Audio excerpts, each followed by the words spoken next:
السلام علیکم ناظرین، ہر مسلمان کی یہ خواہش ہے کہ وہ جنت میں جائے۔ اب جنت میں جانا جو ہے اس کے لیے کیا اسباب ہیں؟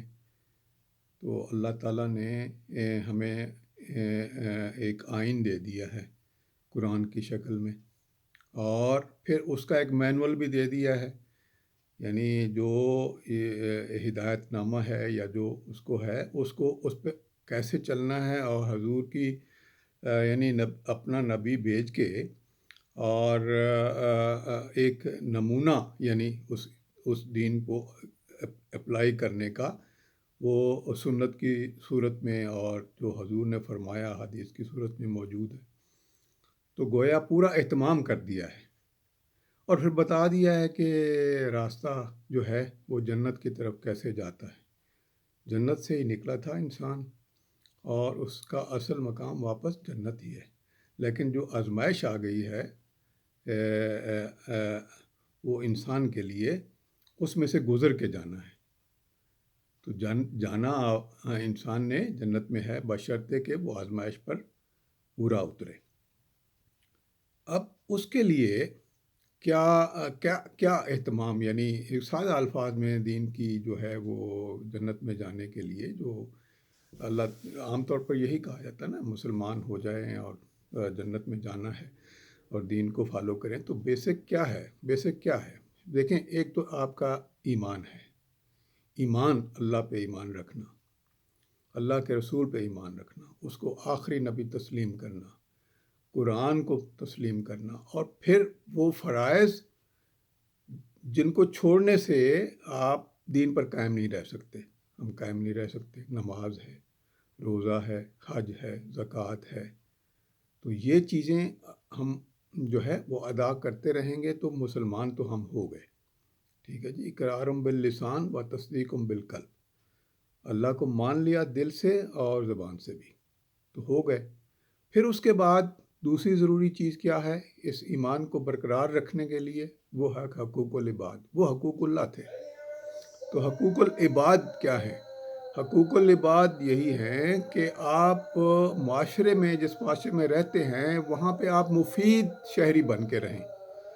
آپ کو وہ سب کچھ کرنا ہے جو ایک مفید شہری کے لیے ضروری ہے، تبھی آپ ایک معاشرہ کریٹ کر سکتے ہیں۔ اور اگر وہ ماحول آپ کریٹ کریں گے، حقوق العباد پورے کریں گے، تو آپ ایک اچھے معاشرے میں رہ سکیں گے جہاں آپ اپنے دین کو فالو کر سکیں۔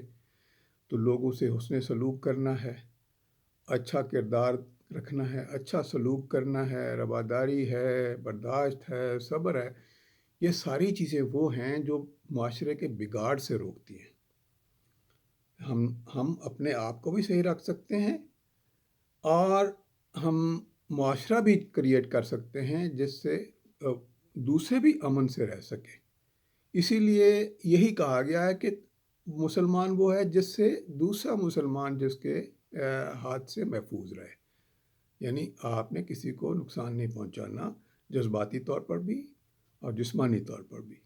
اس کو ایموشنلی بھی آپ نے ساؤنڈ رکھنا ہے، اس کے لیے وہ تمام تردد کرنا ہے جو ایک انسان کو کرنا چاہیے۔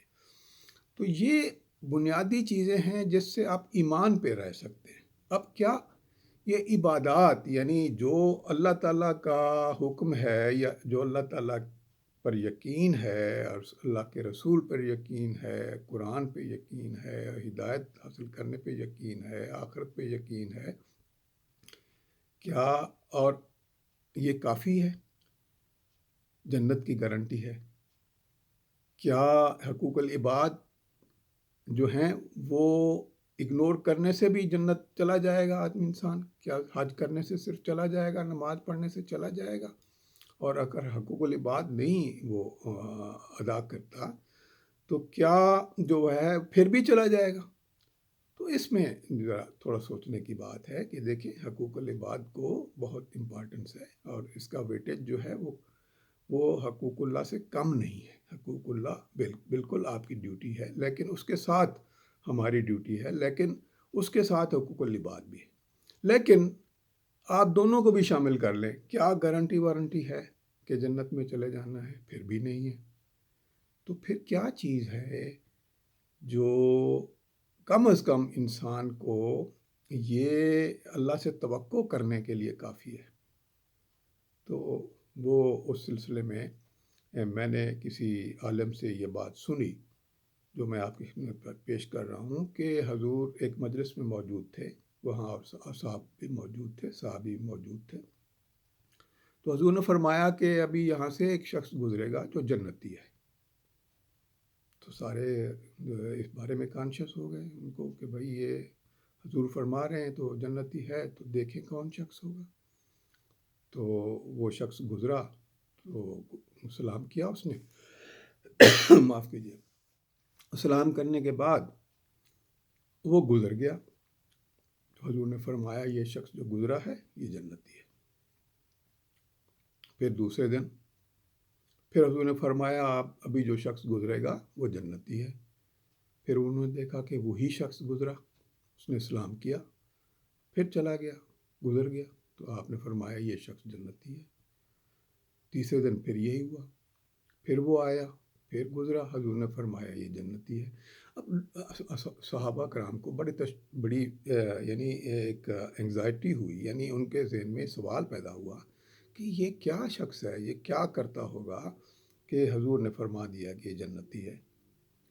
تو ایک صحابی جو ہیں اس کو فالو کرتے ہوئے اس کے پیچھے چلے گئے اور کہنے لگے حضرت میں آپ کے گھر میں مہمان رہنا چاہتا ہوں۔ تو اس نے کہا ٹھیک ہے، آپ خوش آمدید، آپ رہیے۔ تو وہ وہاں ٹھہر گئے مہمان دیکھنے کے لیے کہ بھائی یہ شخص کیا کرتا ہوگا جس سے مجھے پتہ چل سکے تاکہ میں بھی فالو کروں اور کچھ مجھے بھی خوشخبری ملے۔ تو وہ ٹھہر گیا۔ پہلے دن وہ توقع کر رہا تھا صحابی کہ بھائی یہ کوئی عبادت میں دیکھتا ہوں کیا کرتا ہے، یہ رات کو کوئی ساری رات جاگے گا، تو یہ نفل پڑھے گا، اللہ کو یاد کرے گا، قرآن پڑھے گا۔ تو کچھ نہیں ہوا، وہ بھی اس نے نماز پڑھی ہے، سو گیا، صبح پھر نماز میں اٹھا۔ تو پھر دوسرے دن اس نے نوٹ کیا کہ آج کچھ کرے گا۔ تو وہ دوسرے دن اس نے سوچا کہ بھئی شاید یہ روزہ رکھے، روزے کی وجہ سے ہو، تو اس نے پھر وہی روٹین رکھی، روزہ نہیں رکھا۔ تیسرے دن پھر اس نے دیکھا کہ بھئی کیا خاص کام کیا، کہ کیا خاص عبادت کی ہے جس سے یہ جنت کا مستحق ہو گیا۔ تو کچھ نہیں ملا۔ پھر تیسرے دن اس نے اجازت طلب کیا اور پوچھا کہ حضرت آپ کیا کوئی خاص عمل کرتے ہیں، حضور نے آپ کے بارے میں فرما دیا کہ آپ جنتی ہیں۔ کہنے لگا میں کوئی خاص تو کچھ نہیں کرتا۔ تو بس وہ پھر ان سے اجازت لے کے روانہ ہونے لگے، ان کا نہیں ملا سراغ، تو جانے لگے۔ تو اس نے پھر ان کو بلایا کہ حضرت میرے ذہن میں ایک بات آئی ہے، میں آپ بتانا چاہتا ہوں۔ تو وہ بتایا، کہتے ہیں ہاں جی بتائیں۔ تو اس نے کہا کہ جی میں رات کو جب سوتا ہوں تو جو ہے وہ سب کو معاف کر کے سوتا ہوں، سب کو معاف کر کے سوتا ہوں۔ تو وہ یقیناً ان کے ذہن میں خیال آیا کہ یہ کام کتنا بڑا کام ہے، عظیم کام ہے، کہ جس کی وجہ سے اس کو بشارت مل گئی اور اللہ تعالیٰ نے حضور کو یہ بشارت دے دی کہ یہ شخص جو ہے جنتی ہے۔ تو یہ ہے کہ اب کیا ہے، اب دیکھیں یہ بخشش جنتی کون ہوا پھر؟ نہ اس نے رات کو قیام کیا، نہ دن کو روزہ رکھا، یعنی ایکسٹرا جو فرائض ہے وہ تو کیا اس نے، لیکن ایکسٹرا عبادت جس پہ ہمیں مان ہوتا ہے کہ جی ہم اتنی نفلیں ہم نے پڑھ لی، نوافل پڑھ لیے، اتنے روزے ایکسٹرا رکھ لیے، اتنی زکوٰۃ دے دی، اتنا یہ کر دیا، اتنا وہ کر دیا، کچھ نہیں کیا۔ تو کیا کیا اس نے روزانہ معاف کیا، اللہ کو اس کا فعل پسند آیا۔ تو نتیجہ کیا نکلا؟ یعنی اللہ تعالیٰ کو خوش کرنے کا کیا سامان ہے کہ انسان کو خوش کرے؟ آپ نے انسان کو، وہ جانتا بھی نہیں، آپ نے اس کو معاف کر دیا۔